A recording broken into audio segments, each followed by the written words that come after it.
Xalqaro kechirim tashkiloti 25-oktyabr Ilhom To'xtining tug'ilgan kuni munosabati bilan e'lon qilingan bayonotida Xitoyning Sharqi Turkistondagi zulm va bostirishlarni yo'shirish tirishchanligining yo'qqa chiqqanligini, Sharqi Turkistonda hech qanday maxfiy bir ish qilmaganligini ta'kidladi va Ilhom To'xti da'vosini davomli qo'llaydiganligini bildirdi.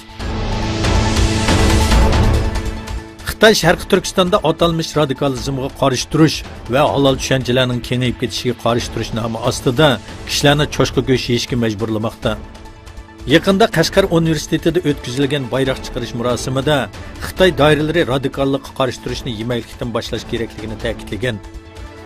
Xitoyda cho'chqa zukumi virusi tarqalayotgan bir paytda Sharqi Turkistonda bu xil tashviqotning elib berilishi diqqatni tortmoqda.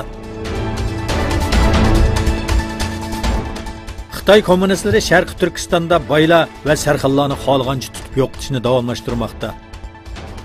Eng yangi uchurlarga asoslanganda G'o'lji shahridagi dongli xayri-saxovatchi savdogar Nurtay Hojim Xitoy soqchilari tomonidan maxfiy holda tutib ketilgan.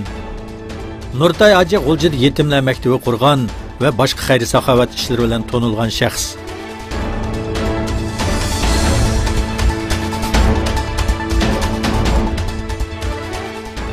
Xitoyda rasmiy ziyoratda bo'lgan Yaponiya bosh ministri Abe Shinzo Xitoy rahbarlari bilan ko'rishganda Uyg'urlarning lagerlarga qamalish masalasini tilga olganligi bildirildi. Kyoto agentligining xabar qilishicha, Abe Shinzo Xitoy bosh ministri Li Keqiang bilan ko'rishganda Uyg'urlarning kishilik huquq vaziyati haqidagi andisini o'tirib qo'ygan. Lekin Xitoy taratqullari bu vaqt xabar bermadi.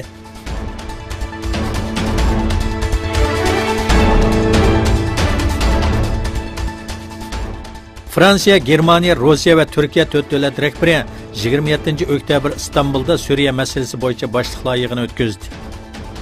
Yig'inda Idlibdagi urush to'xtatish masalasi va rayondagi yangi vaziyat muzokara qilindi. Yig'in oxirida o'tkazilgan axborot e'lon qilish yig'inida Suriyada ijro qilinayotgan urush to'xtatishining va militant tashkilotlarga qarshi kurashning davomlashtirilishi kerakligi ta'kidlandi.